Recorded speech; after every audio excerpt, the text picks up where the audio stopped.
My name is Isabel Monroe. 3 years ago, I gave birth alone in a hospital room, still bleeding, when the father of my child sent me a single text. "Don't contact me again." They called me a liar, paid me to disappear, tried to take my son away, his own grandmother, no less. But today I'm telling this story not out of anger, but for justice, for Noah, and for the meaning of family I had to fight tooth and nail to protect. Before I share the rest of my story, let me know where you're watching from in the comments. Hit like and subscribe if you've ever had to rise above heartbreak for the sake of family. Trust me, you'll want to hear what happened next. The fluorescent lights in Mercy Hill Medical Center hummed like angry wasps that sticky August night. I remember counting the tiles on the ceiling, 47, while the contractions ripped through me. Not because I cared about hospital architecture, but because Cameron wasn't there to hold my hand. He'd promised. Just 3 hours earlier, he'd kissed my forehead and said he'd be right back with my overnight bag. That was before his phone rang, before his mother's voice, sharp enough to cut glass even through the speaker, filled our car. Now, at 2:47 a.m., I was bringing our son into the world alone. The nurse, a kind woman with graying temples, kept glancing at the door. "First time Dad probably just got lost in traffic, honey," she said. But her eyes held that practiced sympathy reserved for women like me, women whose men weren't coming back. When Noah arrived, 7 pounds, 2 ounces of perfection, his first cry split the air like an accusation. I held him against my chest, his tiny fingers wrapping around mine, and felt something inside me calcify. Not break. Breaking would have been easier. This was different. A hardening, like wet cement setting in the sun. My phone buzzed on the bedside table. One message from Cameron. "My family knows about you and Marcus. Don't try to contact me. Marcus." My study partner from 2 years ago, the one who'd helped me through statistics when Cameron was too busy with law school. The accusation was so absurd I almost laughed, but Noah was rooting against my chest, and suddenly nothing else mattered. The twist came 12 hours later when Eleanor Wells herself swept into my room, her Chanel suit impeccable despite the early morning hour. She didn't look at Noah, not once. $5,000, she said, placing an envelope on my blanket. "For your discretion.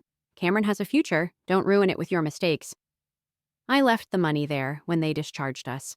Pride was all I had left, and I clung to it like Noah clung to me, desperately, instinctively, because letting go meant drowning. The taxi driver who took us home kept checking his rearview mirror. I must have looked like what I was, a woman whose life had imploded in a maternity ward. But I didn't cry. Not when we passed the apartment Cameron and I had shared. Not when I carried Noah up 3 flights to my sister's old place in Brentwood.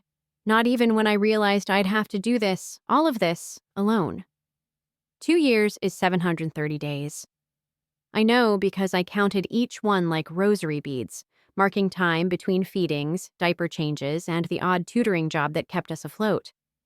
My world had shrunk to the size of our cramped apartment, Noah's crib by the window, my pull-out couch that squeaked with every movement, and the corner where I made jewelry late into the night for my Etsy shop.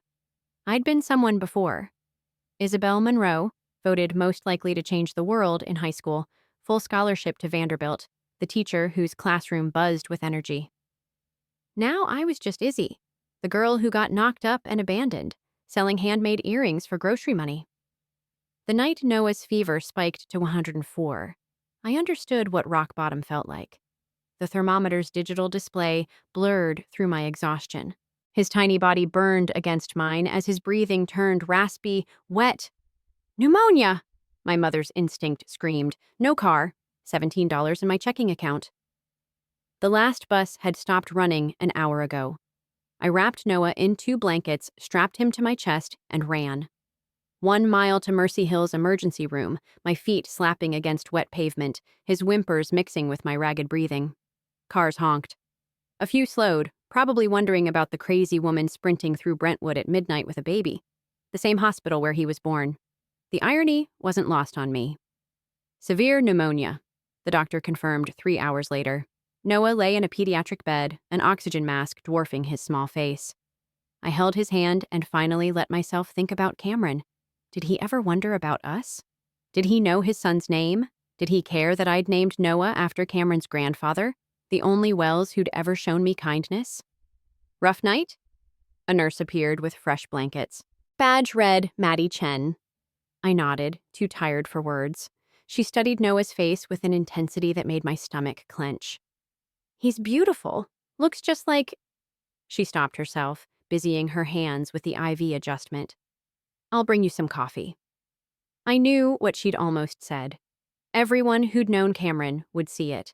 The same angular jaw, the distinctive Wells nose, those long fingers that would probably grip a baseball bat the same way his father had. Maddie returned not just with coffee, but with a cafeteria voucher that was about to expire anyway, and a stack of coloring books left over from the donations bin. Her kindness felt deliberate, weighted with unspoken knowledge. That night, watching Noah's chest rise and fall, I made a decision. We didn't need Cameron Wells. We didn't need anyone who could walk away from this. From tiny fingers and first smiles and the way Noah scrunched his nose when he laughed. We'd be enough. Just the two of us. Sunday afternoons at Centennial Park were our ritual. Noah would chase pigeons while I sketched on a secondhand iPad I'd bought for my tutoring business. It kept us out of the apartment, gave Noah space to run, and cost nothing but time. Mama, look! Airplane! Noah pointed skyward, his 3-year-old enthusiasm infectious. That's when I saw him. Cameron stood 20 feet away, frozen mid-stride on the walking path. He wore running clothes, expensive ones, and looked like he'd seen a ghost. His eyes weren't on me. They were locked on Noah, who'd inherited not just his father's features but his mannerisms too. The way he tilted his head when curious, how his forehead creased in concentration. Time contracted. 2 years collapsed into seconds.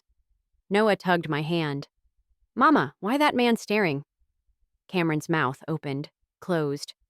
His hand half raised, like he wanted to wave but forgot the motion halfway through. I scooped Noah up, my body moving on autopilot. Time to go, baby. But Mama, the ducks. We'll see the ducks next week. I didn't run. Running would have acknowledged something I wasn't ready to face. But I walked fast. Noah's confused protests fading as he sensed my urgency. I felt Cameron's stare burning into my back but didn't turn around. Couldn't turn around. My hands shook as I buckled Noah into his second-hand car seat. In the rearview mirror, I saw Cameron still standing there, both hands now pressed against his head like he was trying to hold his skull together. Good. Let him hurt. The drive home took 10 minutes. Noah fell asleep, exhausted from play. I sat in the parking lot of our building, engine off, trying to convince my lungs to work properly. 2 years of carefully constructed walls threatened to crumble from a single glance. My phone buzzed. Unknown number. I almost ignored it, but something, call it masochism, made me look. I need to know his name. I deleted the message, blocked the number, but my hands wouldn't stop shaking. That night, after Noah was asleep, I pulled out the box I kept hidden in my closet. Ultrasound photos, the hospital bracelet, the one picture I had of Cameron holding my hand during a med school friend's wedding. I'd been 6 weeks pregnant then, glowing with a secret neither of us had shared yet. I lit a match from the kitchen drawer, held it over the box. But I couldn't do it. Just like I couldn't pretend that seeing Cameron hadn't cracked something open inside me, something I'd spent 2 years cementing shut. The storm rattled our windows like an intruder trying to break in. Noah slept through it. He could sleep through anything. But I lay awake listening to rain hammer the roof. At 11:47 p.m., someone knocked. 3 soft taps, then 3 more. The pattern Cameron used to use when he'd forgotten his keys. I peered through the peephole. He stood there soaked through, rain streaming down his face, looking like he'd walked here from downtown. Maybe he had. Please, he said to the door. I just need to say 3 words. I shouldn't have opened it, but my hand turned the deadbolt anyway. I was wrong. We stared at each other across the threshold. Water pooled at his feet. His expensive suit, prosecutor's armor, hung limp and ruined. That's it? My voice came out steadier than expected. 2 years of silence, and you show up with 3 words? Can I? He gestured inside. No. I blocked the doorway. You don't get to come in. You don't get to see where we live. You gave up that right when you left me in that hospital room." His face crumpled. "Izzy, don't." The word shot out like a bullet. "You didn't just leave me, Cameron. You left him. You never held him. Never saw his first smile. Never watched him take his first steps. You believed a lie rather than trust the woman you claimed to love." "I know." He wiped rain from his face. Or maybe tears. Hard to tell. "My mother. She paid for fake DNA results. Fake photographs. She hired someone to doctor messages between you and Marcus. I found the receipts last week hidden in her office." The revelation should have vindicated me. Instead, it just made me tired. "And you believed her?" "Not a question. A statement of fact." "I was weak, cowardly. Everything you think of me is true." He took a shuddering breath. "I turned down the family firm, cut ties with the money. They're suing me for defamation and breach of contract. I don't care. His voice broke. "I just want to know my son. His name is Noah," I heard myself say, "after your grandfather." Cameron's knees actually buckled. He caught himself on the doorframe. "I'm not asking for forgiveness," he whispered. "I know I don't deserve it, but Noah, he deserves better than my absence. Even if all you'll allow is Saturday afternoons at the park, even if I'm just Mama's friend, please." Thunder cracked overhead. In the bedroom, Noah stirred but didn't wake. "I'll think about it," I said, and closed the door. Through the wood, I heard him whisper, "Thank you." I stood there long after his footsteps faded, my forehead pressed against the door, trying to remember how to breathe. Trust doesn't rebuild like a house. Foundation up, walls next, roof last. It grows like scar tissue, ugly and functional, protecting what's underneath. Cameron started small. Saturday mornings at the library's children's reading hour. Public, supervised, safe. He'd sit cross-legged on the carpet while Noah climbed into his lap, drawn by some invisible genetic pull I couldn't deny. "You have good hands for building," Noah announced during their third meeting, examining Cameron's fingers with 3-year-old intensity. "Can you make planes?" They spent an hour constructing paper airplanes, Noah shrieking with delight as each one soared across the library's atrium. I sketched in the corner, pretending not to watch Cameron's face transform with each of Noah's giggles. "That man smiles at me," Noah told me later, munching goldfish crackers in his car seat. "I like him." The simplicity of it gutted me. Weeks passed. Library Saturdays became park Sundays too. Then Tuesday afternoon art classes where Cameron learned finger painting with the focused intensity he'd once reserved for case law. He never pushed boundaries, never asked for more time, but he showed up. Rain or shine, he showed up. The first crack in my armor came when Noah fell off the jungle gym. Not bad, just a scraped knee, but he cried for Cameron before me. "Want the nice man, want him." Cameron froze, eyes finding mine across the playground. Asking permission, I nodded. He scooped Noah up gentle as glass, examining the scratch with exaggerated concern.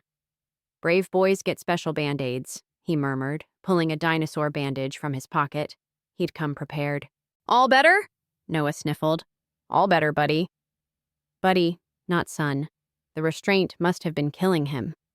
That night, Noah asked why the nice man couldn't stay for dinner.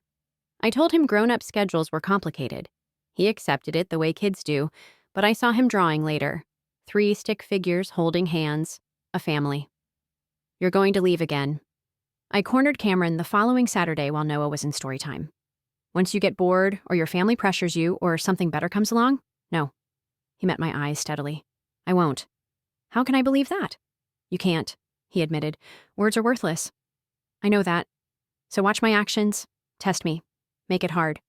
I'll still be here." The worst part was how badly I wanted to believe him, how my traitorous heart sped up when he smiled at Noah, how some locked portion of my chest loosened when I watched them together. "Mama, can he come to my birthday?" Noah asked that night. His 4th birthday, the one Cameron should have been planning with me all along. "We'll see, baby." But I already knew the answer. Despite everything, despite my better judgment, I knew. The summons arrived on a Tuesday. Eleanor Wells was suing for custody, claiming I was an unfit mother and Cameron an unstable influence. The irony of it burned like acid. The woman who'd destroyed her son's family now trying to steal what remained. She can't win this. Cameron paced my living room, running hands through hair already wild from stress. No judge would. She's Eleanor Wells, I interrupted. She owns judges. Noah played with blocks nearby, oblivious to the storm brewing. He'd taken to calling Cameron Cam Cam, which made my heart simultaneously melt and shatter. The preliminary hearing was set for 3 weeks out. Cameron hired the best family lawyer in Nashville, paying cash since his accounts were frozen. I watched him sell his Rolex, his car, anything not nailed down, transforming wealth into legal defense. "I won't let her take him," he said one night after Noah was asleep. We sat on opposite ends of my couch, case files spread between us like a paper moat. "I failed you both once, not again." "She's your mother." "No." His voice went hard. "She's a woman who paid to destroy my family. That's all she is now." The morning of the hearing, I dressed Noah in his best outfit, a hand-me-down suit from the neighbor's son. He kept asking why we were going to the important building and why Cam Cam looked sad. Eleanor arrived in a wave of lawyers and designer perfume. She still wouldn't look at Noah, referring to him only as the child in her petition. But I caught her stealing glances when she thought no one noticed, something flickering in her eyes. Regret? Curiosity? It vanished too quickly to tell. Then Maddie Chen took the stand. I hadn't seen her since Noah's pneumonia bout. She wore scrubs, having come straight from a shift, and carried a manila folder that made Eleanor's lawyer shift nervously. "I was working at Mercy Hill the night Miss Monroe gave birth," Maddie began. "I also happened to be present 2 weeks prior when Mrs. Wells visited the hospital's administrative wing. She met with Dr. Harrison, who ran our paternity testing lab at the time. The lawyer objected. The judge overruled. Maddie produced a hospital security photo, Eleanor handing Harrison an envelope. Then came the audio. Eleanor's voice captured by the nurse's station recorder, discussing ensuring the right results and protecting the family name. Dr. Harrison was fired 6 months later for falsifying medical records, Maddie continued. "I kept copies of everything, hoping someday," she looked at me, "hoping someday the truth would matter." Eleanor's face went white as her lawyer whispered frantically. Cameron sat statue still, knuckles pressed to his mouth. The judge's decision was swift. Petition denied. Investigation opened into medical fraud. Eleanor was escorted out by court officers, her empire crumbling in real time. In the hallway after, Noah tugged Cameron's hand. "Cam Cam, why was that mean lady yelling?" "She made some bad choices," Cameron said carefully. "But it's over now." "Good," Noah nodded decisively. "I don't like people who make you sad." The pure protectiveness in his voice undid us both. Change happened in small moments. Cameron showing up with groceries because he bought too much. Noah's artwork gradually featuring 3 people instead of 2. The way my hypervigilance slowly unwound when Saturday came and Cameron was there, reliable as sunrise. "I found something," he said one afternoon, voice carefully neutral. We were at his grandmother's old house in Franklin, a place he'd inherited but never visited. In the attic. Noah was exploring the garden, giving us rare privacy. Cameron handed me a shoebox, dusty and unremarkable. Inside, letters. Dozens of them, all addressed to me, all undelivered. His handwriting evolution told the story. Neat at first, increasingly desperate, finally resigned. "I wrote one every week for 6 months," he said quietly. "Mom must have intercepted them from the mailbox." I read fragments. "I dream about you both. I know I destroyed everything. Please just let me know he's healthy. I love you. I've always loved you. I'm so sorry." "Don't." I closed the box, hands trembling. "I can't do this here." "The house needs work," he said, changing subjects with practiced care. "But the bones are good. 3 bedrooms, big yard, good schools nearby." "Why are you telling me this?" "Because I'm fixing it up." He watched Noah chase a butterfly. "Whether or not you ever, it should be ready. For him. A place that's his if he wants it." I understood then.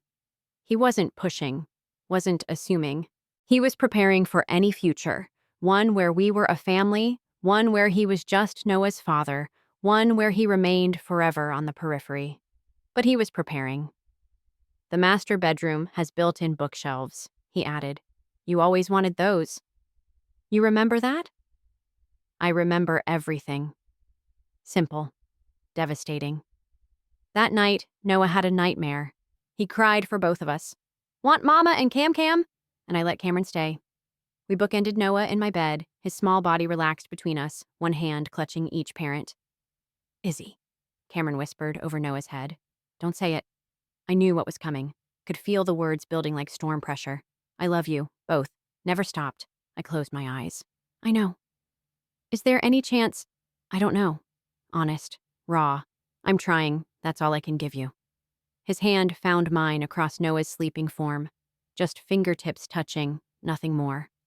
That's enough, he said. That's everything. Noah sighed in his sleep, burrowing deeper between us. For the first time in 3 years, I felt something dangerous. Safe. Protected. Whole. The feeling terrified me more than abandonment ever had. Spring arrived early that year, painting Tennessee in dogwood blossoms and possibility. We sat on the porch of the Franklin house. Cameron had finished the renovations, but we'd never discussed actually moving in. It existed in limbo, like us. Noah sprawled between us, chattering about his pre-K graduation next month. Ms. Sarah says I can be anything. I think a dinosaur doctor. Or maybe someone who fixes airplanes. Cam, what do you do? I put bad people in timeout, Cameron simplified. Cool. Mama, what do you do? I teach big kids how to read better. Cool. He considered this. I want a job where everyone's together. The innocent words hung in the evening air. Noah, buddy, can you check if the basketball is in the backyard? Cameron asked. Okay. He thundered off, all energy and purpose. We sat in the expanding silence. Somewhere, a mockingbird cycled through its repertoire. I signed the lease renewal, I said finally, on the apartment. Okay. No judgment, no pressure. But I didn't turn it in yet. Okay? Stop saying okay. He turned to me then, and I saw it all in his eyes. Love, patience, fear, hope. What do you want me to say? I don't know. I pulled my knees to my chest, feeling 17 again. I'm scared. Not of you leaving, I've survived that. I'm scared of believing you'll stay. I know. If we do this, if I let us try, I need you to understand something. I met his gaze. That boy is my world. You hurt him by leaving again, and I'll destroy you. Not legally, not professionally. I'll unmake you. Good, he said simply. I deserve it.